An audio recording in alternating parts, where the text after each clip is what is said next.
Bismillahirrahmanirrahim. Assalamualaikum warahmatullahi wabarakatuh.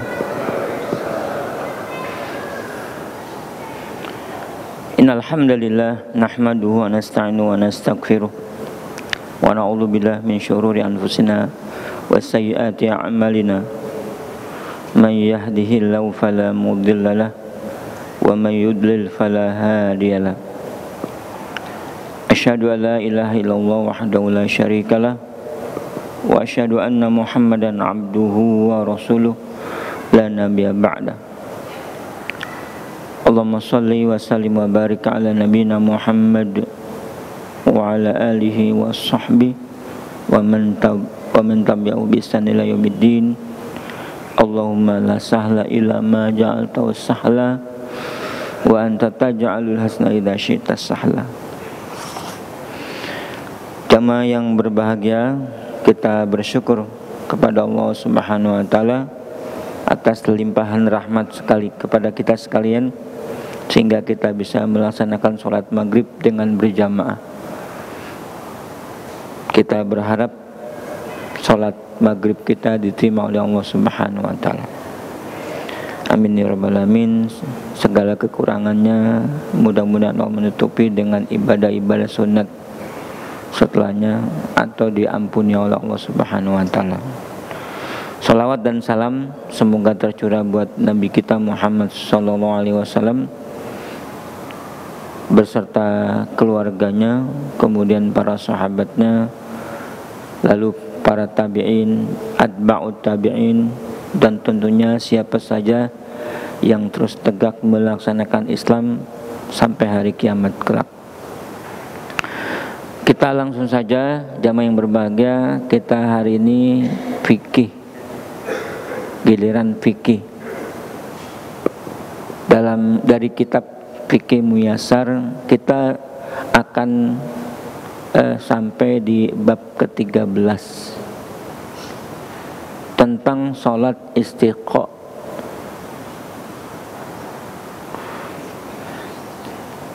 Setelah sholat Id kemarin kita tuntaskan sholat istisqa.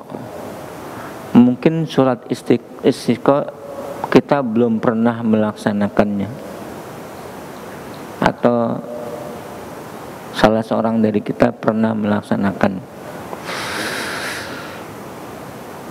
Sholat istisqa itu jarang dilaksanakan, tetapi sebagai hukum fikih kita perlu mengetahuinya. Kalau ada seruan dari pemimpin umat Islam, lurah misalnya, menyerukan yuk kita sholat istisqa, atau imam masjid kita perlu sholat istisqa, maka disuruhkan kita bisa melaksanakannya. Sholat istisqa itu adanya sholat minta hujan. Sholat minta hujan di daerah-daerah yang musim kemarau panjang, kekeringan, pernah dilaksanakan sholat istisqa. Nah, kita perlu mengetahui beberapa ketentuan sholat istisqa. Bagian pertama adalah definisi hukum dan dalilnya. Definisi istisqa. Istisqa adalah meminta diturunkannya air hujan dari langit kepada Allah Subhanahu wa taala saat hamba-hamba membutuhkannya, ya, dengan cara hal itu terjadi karena tanah kering atau kemarau panjang, karena tidak ada yang menyiramkan dan menurunkan air hujan kecuali Allah, hanya Allah Subhanahu wa taala. Jadi sholat istisqa itu sholat meminta hujan.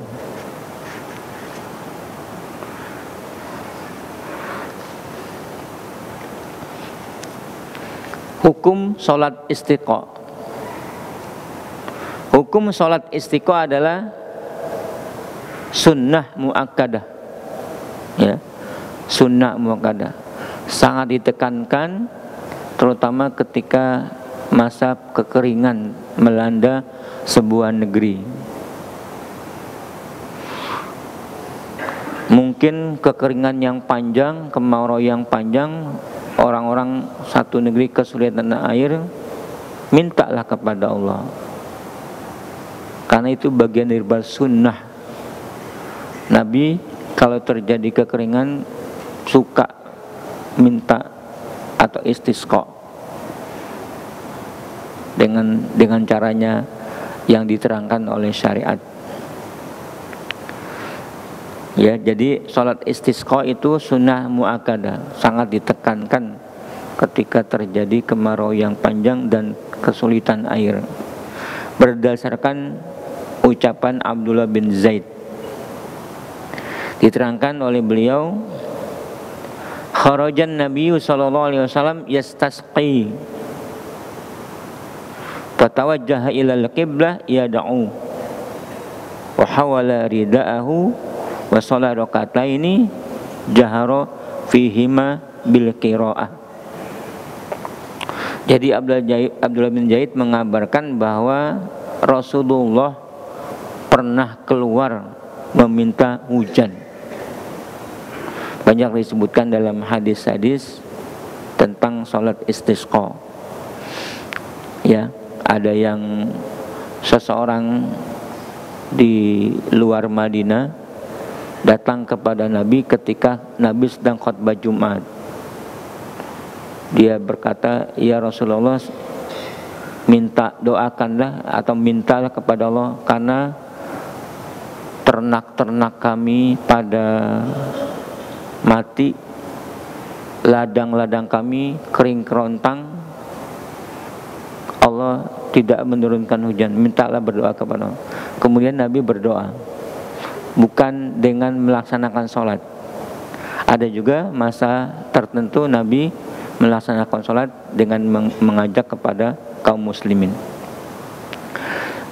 Jadi Nabi keluar melaksanakan istisqa, minta hujan.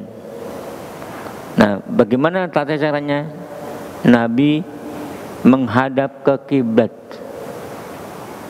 ya. Terus berdoa dan membalikkan kain selempangnya yang semula di sini, misalnya dipindahkan ke sebelah kiri. Begitu.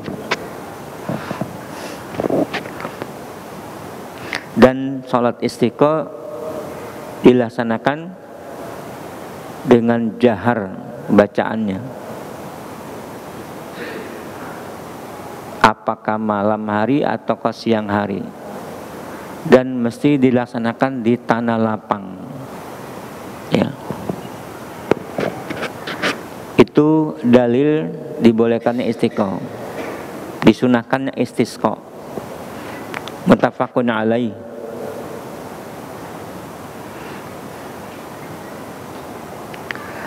Sebabnya apa? Salat istiqa hanya sebabnya kemarau yang panjang. Warga masyarakat kesulitan air karena Nabi melakukan hal ini, ya.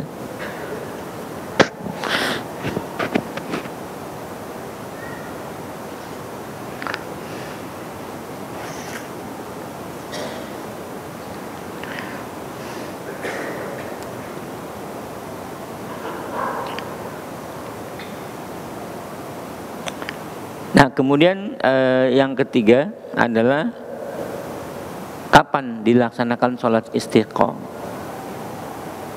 Dalam sebuah keterangan, sholat istiqo itu dilaksanakan pagi hari seperti sholat Aid, ya, yang berbentuk sholat, ya.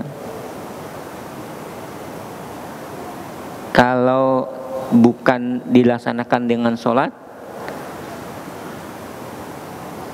seseorang meminta Nabi SAW berdoa waktu Jumat. Jadi istisqa itu bisa diartikan dengan sholat, bisa hanya seorang pemimpin atau seorang imam berdoa. Nah, waktu berdoa itu waktunya kapan saja, ketika ada yang meminta. Nah, tetapi yang dibahas ini masalah sholat, ya. Dilaksanakan di waktu pagi seperti sholat Aid. Nah, sholat itu baik jumlah takbirnya, bacaannya dikeraskan, rakaatnya sama dengan sholat Aid. Berarti kita melaksanakan istiqomah adalah dengan seperti sholat Aid. Jumlah takbirnya sama, ya. Rakaat pertama ditambah 7, rakaat kedua ditambah 5.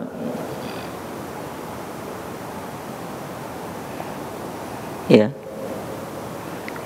Dan dilaksanakan di tanah lapang seperti sholat Aid.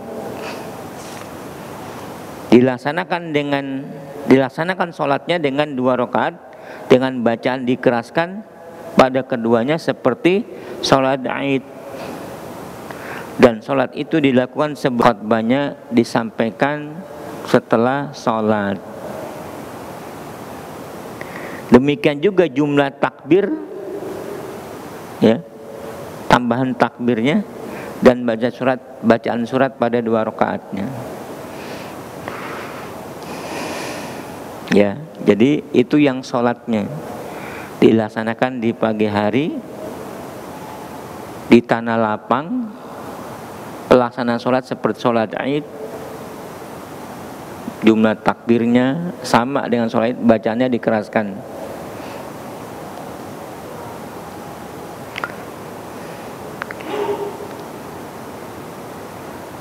Istisqa, minta hujan, juga boleh dengan cara apa saja. Seseorang berdoa meminta hujan di dalam sholatnya, terutama ketika sujud, baik dengan sendiri atau dengan berjamaah di dalam berdoa kepada Allah, tidak dilaksanakan dengan sholat. Artinya bisa dimasukkan ke dalam sholat-sholat yang lain. Berdoa di dalam sujud itu boleh dilaksanakan begitu. Atau kedua, imam meminta hujan dengan berdoa di atas mimbar di dalam sholat Jumat. Pernah dilakukan di zaman Nabi. Tadi yang saya ceritakan, seseorang datang kepada Nabi mengeluhkan sudah terjadi kekeringan.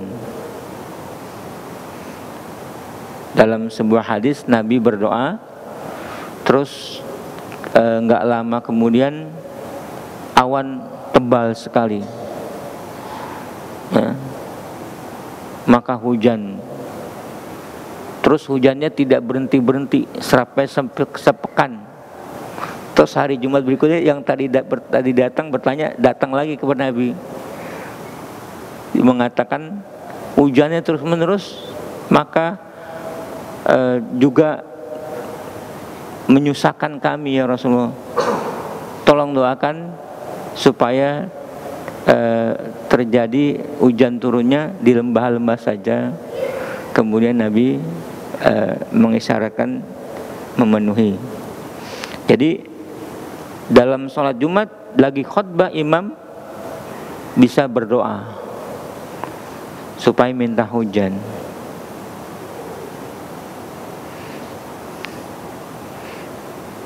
Dalam riwayat muttafaqun alaih itu terjadi minta hujan dalam khutbah Jumat. Jadi banyak cara dalam minta hujan. Pertama dengan sholat, ya. Yang kedua dengan berdoa. Harinya apa saja, di dalam sholat dimasukkan berdoa meminta hujan. Ketiga, dalam sholat Jumat di atas mimbar, seorang imam bisa berdoa untuk meminta hujan. Itu 3 cara yang dibenarkan atau ditunjukkan oleh syariat bagaimana kaum muslimin ketika kesulitan mendapatkan air, mereka bisa melakukan salah satu dari 3 cara.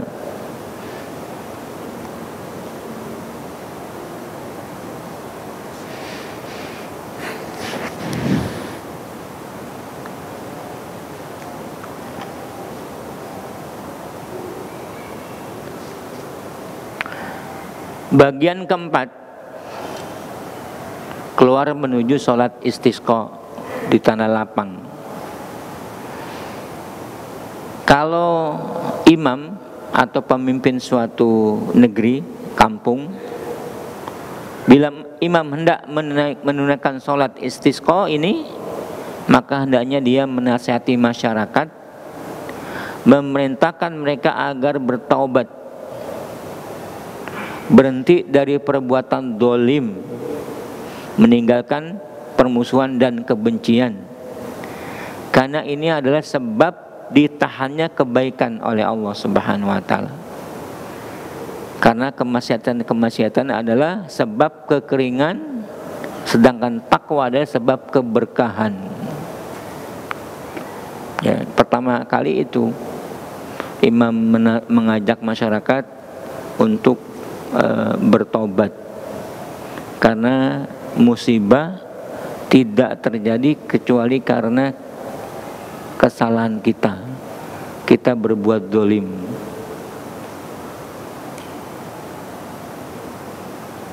Bagaimana kalau tidak perbuatan yang nyata? Ini masyarakatnya umum pada bertakwa seluruhnya, tetapi kekeringan terjadi, tetap disuruh bertobat, karena nggak tahu kita apakah ada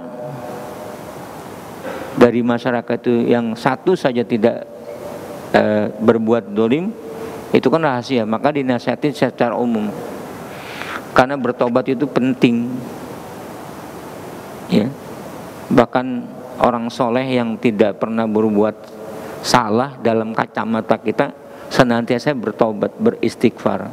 Rasulullah saja sampai 100 kali lebih dari 1 hari 1 malam beristighfar dan bertobat, apalagi kita. Ya, jadi masyarakat dihimbau untuk beristighfar, untuk bertobat, untuk meninggalkan perbuatan dolim.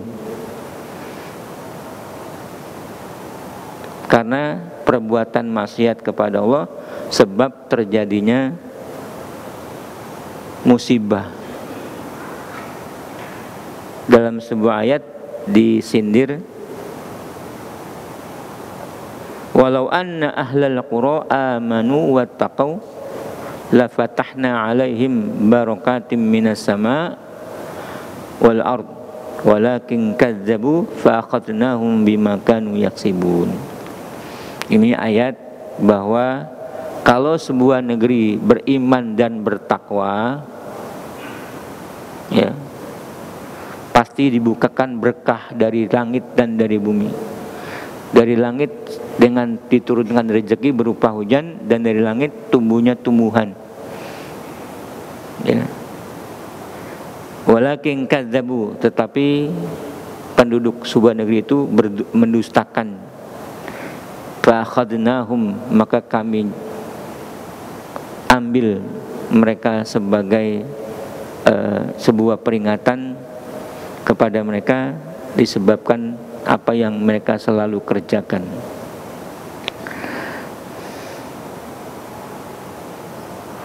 Terus membersihkan diri, baik lahir maupun batin. Batinnya tadi sudah minta taubat, terus membersihkan diri seperti mandi, tetapi tidak memakai wewangian.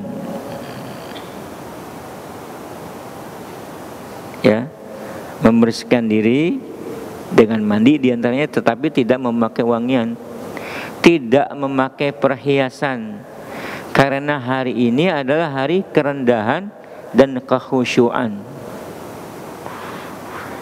Wangian itu ya, dan perhiasan itu tanda kegembiraan, seperti Idul Adha, Idul Fitri, seperti hari Jumat, seperti yang lainnya.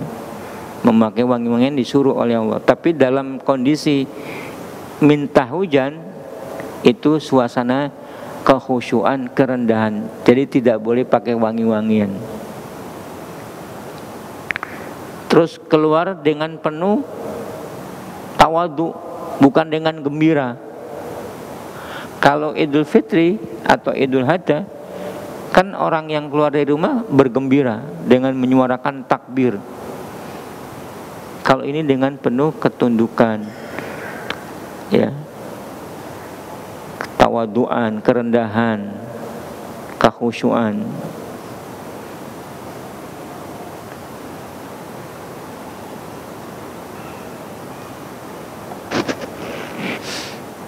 Nah, itu berdasarkan amaliyah Nabi. Nabi berbeda ketika keluar untuk sholat id dan ketika keluar untuk sholat istisqa. Diterangkan oleh Ibnu Abbas radhiyallahu anhu, kharajan Nabi sallallahu alaihi wasallam lil istisqa mutadallilan mutawadi'an mutakhasyi'an wa mutadurri'an. Nabi SAW keluar untuk meminta hujan dalam keadaan merendahkan diri, bertawadu, berkhusyuk, dan tunduk. Jadi yang ini tidak sama dengan sholat Id.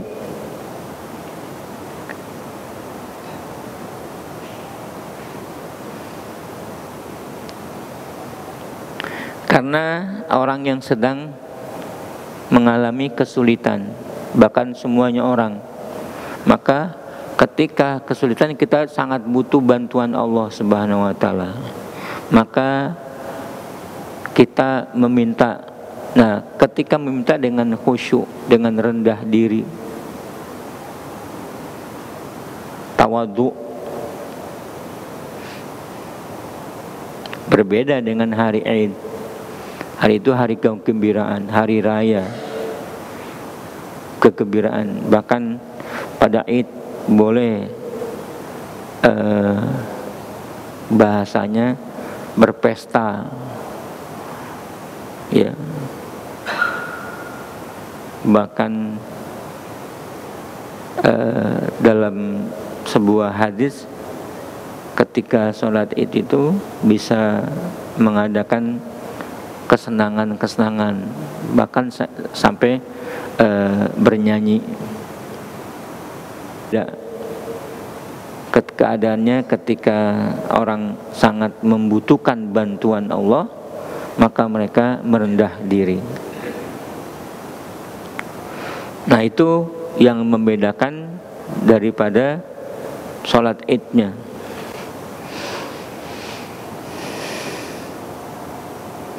Kemudian bagian kelima, khutbah sholat istisqa. Sholat istisqa disunahkan bagi imam berkhutbah dalam sholat istisqa dengan satu khutbah, ya, seperti sholat Id dilaksanakan sesudah sholat.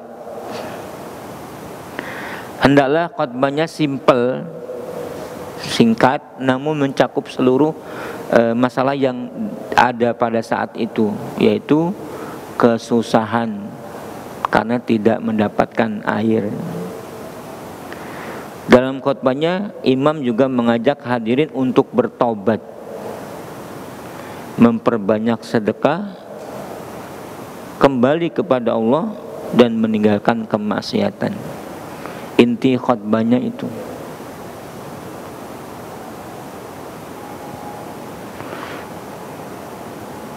Terus ditambahkan dalam khutbah hendaknya imam memperbanyak istighfar dan membaca ayat-ayat yang mengajak bertaubat, memperbanyak doa dan mohon hujan dari Allah seperti ucapan Allahumma aghithna. Harus ada sunnahnya Allahumma aghithna, ya Allah hujanilah kami.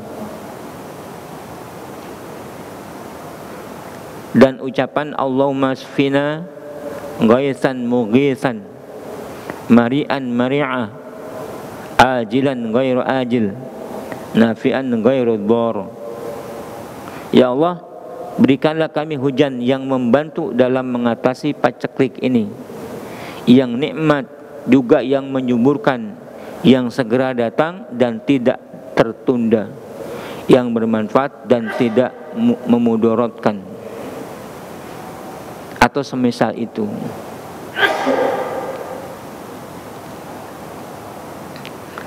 Terus ucapan lain, Allahumma antallah la ilaha illa anta antal ghaniyyu wa nahnul fuqara anzil alaina al-ghaits waj'al ma anzalta lana quwwatan wa balaghan ila hin. Ya Allah, Engkau adalah Allah, tidak ada Tuhan yang berhak disembah kecuali Engkau. Engkau maha kaya sedangkan kami fakir. Turunkanlah hujan kepada kami, jadikan air hujan yang Engkau turunkan sebagai kekuatan bagi kami dan bekal yang menyampaikan kami kepada waktu yang telah ditentukan, atau semisal itu. Nah, ketika berdoa disunahkan mengangkat tangan, karena mengangkat tangan itu tanda keseriusan, kerendahan kita. Berdoa mengangkat tangan, ya, sehingga Nabi juga berdoa mengangkat tangan sampai ketiaknya yang putih terlihat. Makmumnya orang-orang juga mengangkat tangan.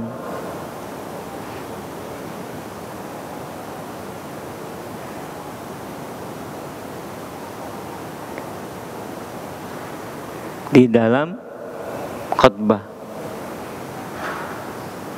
di dalam sholat istiqo yang di dalam khutbahnya. Kalau dilaksanakan pada saat hari Jumat tidak dengan sholat istiqo, Nabi juga berdoa dengan mengangkat tangan, dengan cara menghadap ke kiblat. Jadi Nabi dari di atas mimbar menghadap ke jamaah, ketika berdoa menghadap kiblat. Sunnahnya berdoa itu menghadap kiblat.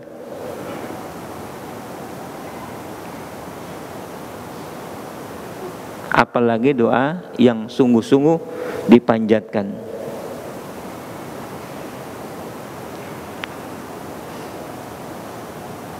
Ya, jadi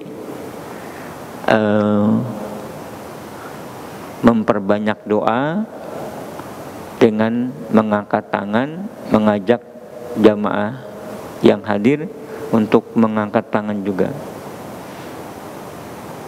Jadi imam berdoa dengan mengangkat tangan dan kita mengaminkan.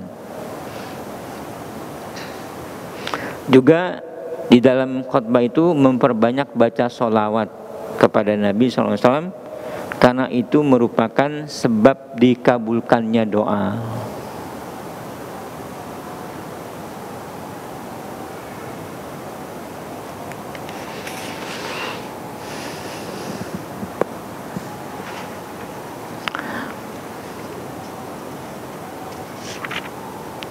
Yang terakhir, sunnah-sunnah yang patut dijaga di dalam sholat istisqa. Ya. Pertama, hendaklah memperbanyak berdoa, ya.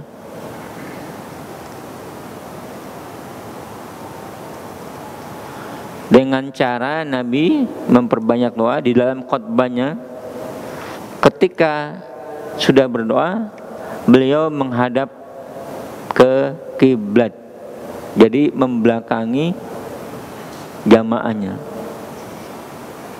terus membalikan kain selempangnya. Kalau tadi ditaruh di kanan, kemudian taruh di kiri, ya. Menjadikan yang kanan ke kiri dan yang kiri ke kanan. Demikian juga pakaian yang mirip dengan kain selempang seperti jubah dan yang sepertinya. Sungguh ini sudah dirawatkan secara sahih. Dalam keterangan Nabi, anna Nabi sallallahu alaihi wasallam hawala ilan nas dhahrahu wastaqbalal qiblah. Yad'u thumma hawala rida'ahu. Bahwa Nabi sallallahu alaihi wasallam membalikan punggungnya kepada orang-orang yang membelakanginya. Jadi Nabi mulanya menghadap terus menghadap ke kiblat. Jadi jamaah dibelakangi oleh Nabi ketika berdoa. Nabi membalikan punggungnya kepada orang-orang, yakni membelakangi orang-orang, dan beliau menghadap kiblat ketika berdoa. Kemudian membalikan kain selempangnya dari kanan ke kiri, ke kiri kanan. Nah, apa hikmah dibalikannya selempang ini? Kata dalam buku ini, sebagai bentuk rasa optimisme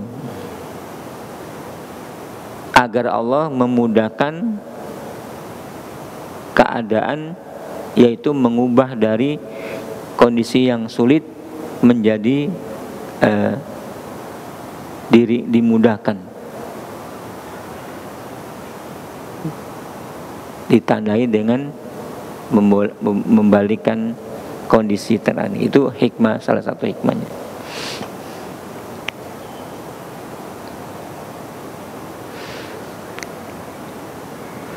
Kedua, disunahkan agar seluruh kaum muslimin keluar untuk melaksanakan sholat istisqa, bahkan termasuk wanita dan anak-anak.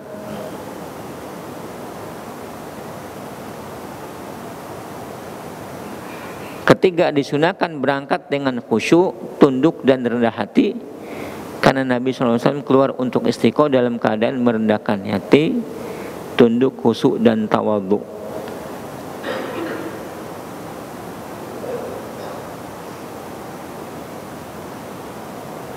Disunahkan ketika hujan turun, awal hujan, kita berdiri supaya mengenai badan kita sambil mengucapkan Allahumma shayyiban nafi'an.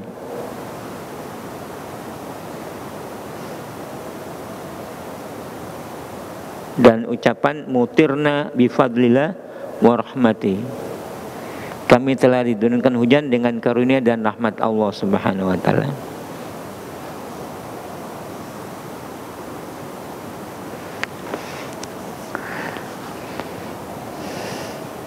Kelima, apabila hujannya lebat banget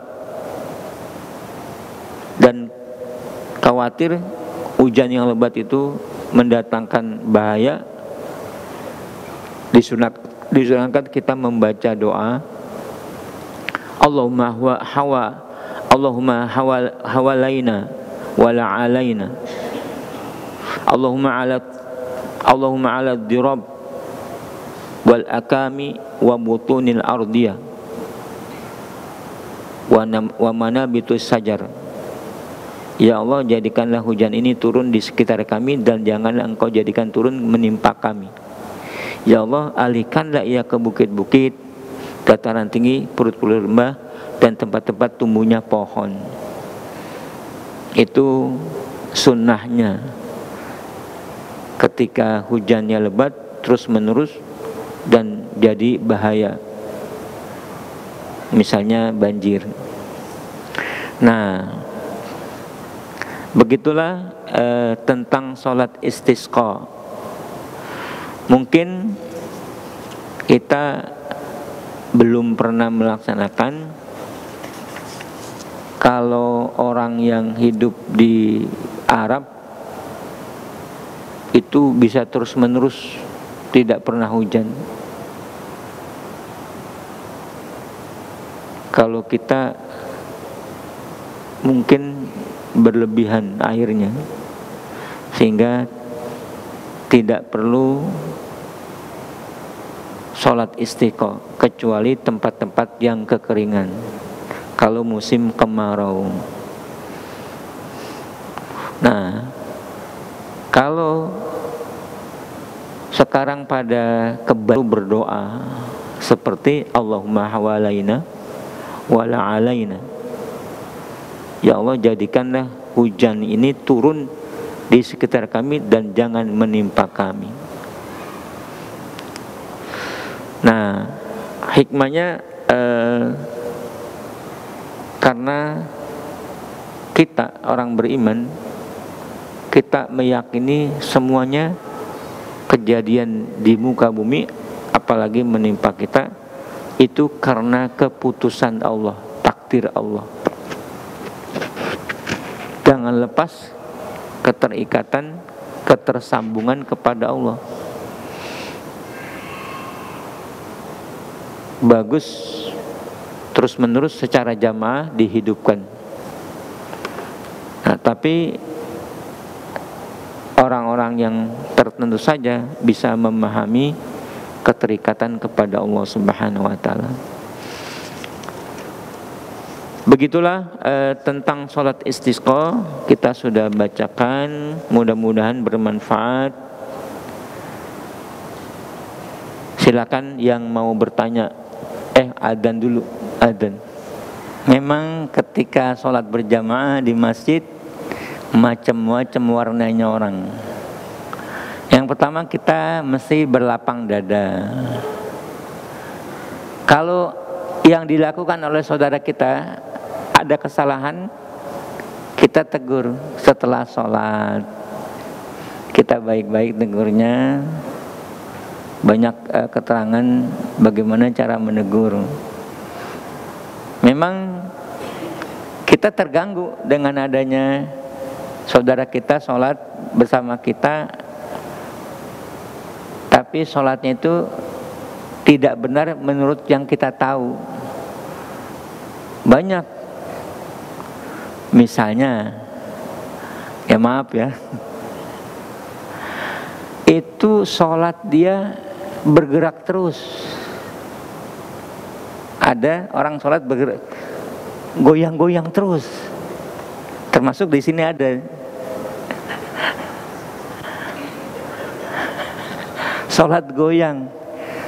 Rasulullah dan para sahabatnya dikatakan, para sahabat kalau sholat itu kalau seperti tonggak yang tegak. Seandainya burung nemplok di kepalanya tidak akan lari. Karena saking khusyuknya. Nah, ada di antara kita mungkin punya khusyuk dia dengan cara bergoyang-goyang gitu. Nah, itu kan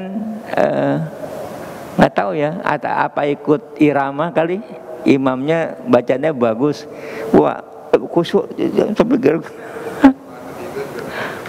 Hah? Goyang-goyang. Tapi sekarang sudah tidak terlalu. Sebelumnya ada dua ya, maaf ya, jamaah itu goyang terus. Gimana tuh goyang terus? Goyang. Nah, baiknya ditanya, apa yang membuat kamu bergoyang-goyang? Mungkin dia punya dalil.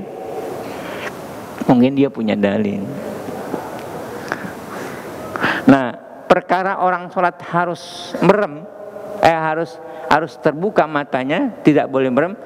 Ada pernyataan Ibnu Taimiyah, sholat itu yang penting khusyuk. Kalau dengan cara merem dia baru dapat khusyuk, maka merem boleh.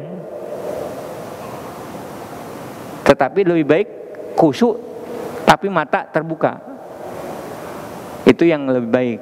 Tapi kata Ibnu Taimiyah, kalau dengan cara merem dia mendapatkan khusyuk, bagus, boleh. Nah,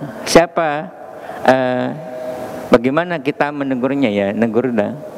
Kalau kita anggap ini keliru. Kalau bergerak sekali-kali nggak apa-apa. Imam juga bergerak, goyang. Imamnya goyang.